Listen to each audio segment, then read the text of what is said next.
What's something that is common knowledge at your workplace that will be mind-blowing to the rest of us? For example, I'm not in law enforcement, but I learned that members of special units such as SWAT are just normal cops during the day, giving out speeding tickets and breaking up parties, contrary to my imagination where they sat around waiting for a bank robberies to happen. If you make a lane change on the highway and cut close in front of my big rig, you are not making me mad. You are scaring the shit out of me. Because if you blow a tire or if anything else causes you to sharply lose speed at that moment, I will roll over you like a 40-ton avalanche and they will have to wash you and your children out of the wreckage with a hose. I feel like no one knows this. It's always terrifying to be a passenger in a car when the driver cuts in front of an 18-wheeler. The worst part is how when I get upset over this, everybody looks at me like I'm being hysterical and histrionic. No, I actually legitimately don't like it when somebody puts me at risk of death. No, the fact that we're still alive doesn't mean that that wasn't dangerous. I work for a major ink and toner manufacturer. Guys, really? Just stop goddamn printing stupid shit. You don't need it. You are getting raked over the coals, even by me selling remains to you at 40% off. A 5,000 milliliter bottle of our most common ink costs $120 US. HP 60s are our most common cartridge. They will only hold 6 milliliters. 6. We sell them for $10. Also, those cartridges are garbage. For the love of everything you find holy, stop buying HP's junk. They are made to fail to make my job harder, and since they fail on the consumer too, they just make their lives harder. Why keep giving money to a company that is actively malicious towards you? This is great information. I think I'll print this page and save it for later. When you have an IV placed, there isn't actually a needle left in your arm. The needle is taken out and a tiny flexible plastic tube is left in. So many people think they are walking around with a needle in their arm and are afraid to move it around. Thank you for posting this. I have always cringed hardcore when I watch a person in a movie wake up in the hospital and then rip the IV from their arm. Thank you so much. 2 out of 3 of Staples' annual profits occur during the 2 to 4 week period of back to school shopping. Office supply stores are always eerily empty. Just a few young guys in khakis with name tags. I always wondered how they stayed open. Now it makes sense. You just described myself and my co-workers. So if we started a back to school store that filled in the same places that the Halloween stores do, we would only have to operate a storefront for 2 to 4 weeks a year? Scratches non-existent beard. Even better idea, start a store that sells both back to school supplies and Halloween supplies. We can call it Halloween and school supplies.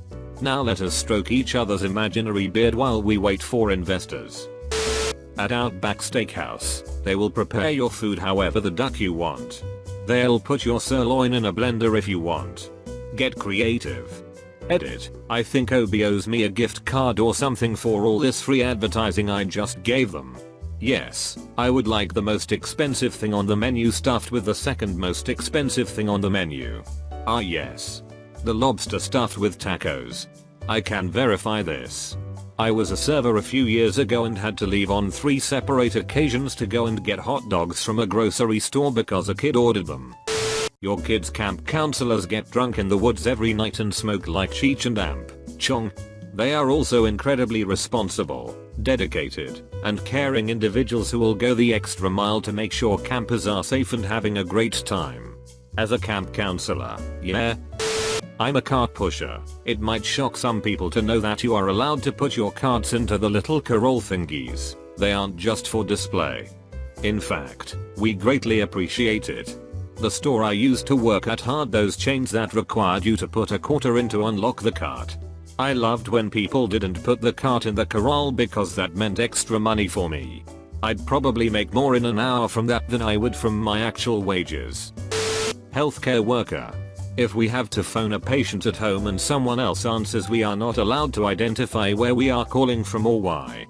So say we need to ring John Q Citizen and his wife answers, then we can only say, "May I speak to John Citizen please?" Wife will ask who it is, her name. Wife will ask where are you from, why do you need to speak to John? I can't discuss that with you. Could you please put John on the phone etc etc. It causes so many issues. We would love to just say, I'm calling about his blood test, but we are legally not allowed to do so. I am not being obstructionist or rude. Please just suck it up and pass the phone over. This makes perfect sense. My preceptor gave an example that explains why. Hello Ms. X. This is John from the so and so women's clinic calling with your pregnancy test results.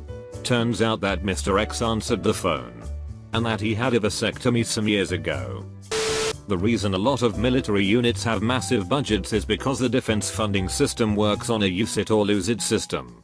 We may not need our full budget one year, but we're a deploying unit that is deploying next year and we'll need it then. If we don't spend it all by the 1st of September, the fiscal year starts the 1st of October. When the new budget comes out we will have reduced funds. So units frequently spend all the money they are allotted in order to have guaranteed funding for when they need it. If the system didn't punish units for being frugal and made it easy to acquire funds needed for training and equipment, we could reduce spending quite a bit most of the time.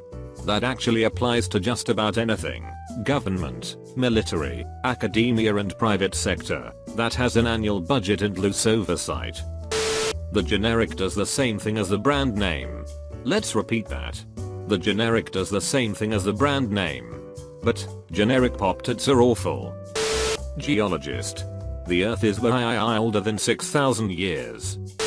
Not everything at Subway is fresh. Let's be honest here. Nothing at Subway is fresh.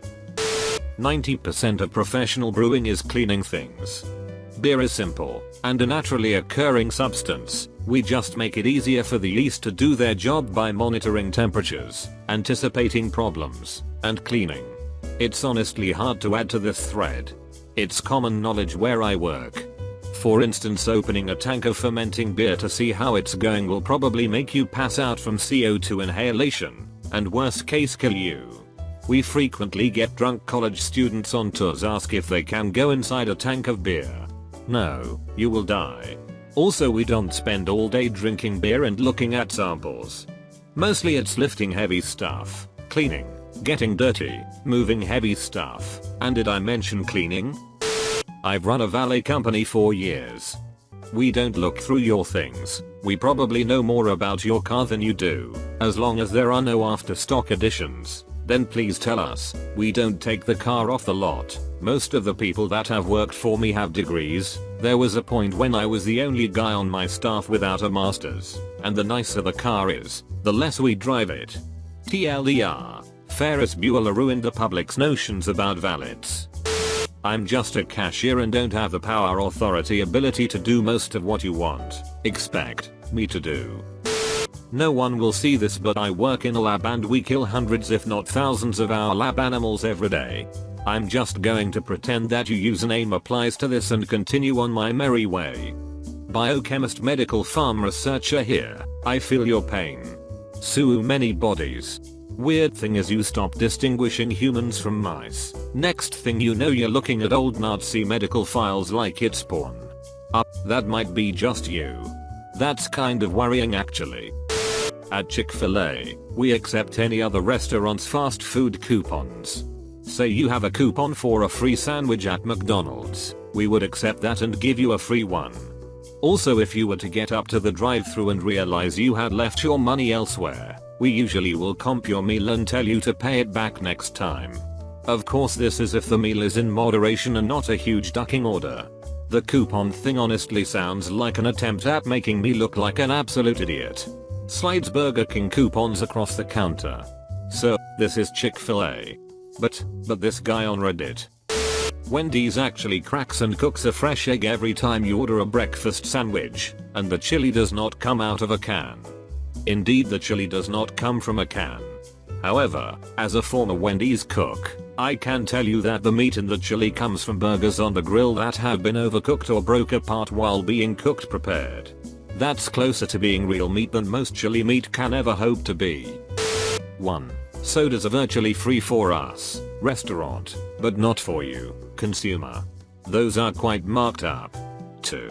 It's on sale for a reason. Yes, we discount tickets in undesirable seating sections. Can I get these very great seats that will sell quickly for your sale price? No. 3. Comedians don't like you yelling at the stage. Unless a comedian explicitly asks the audience a question, keep your mouth shut. It's not what they want.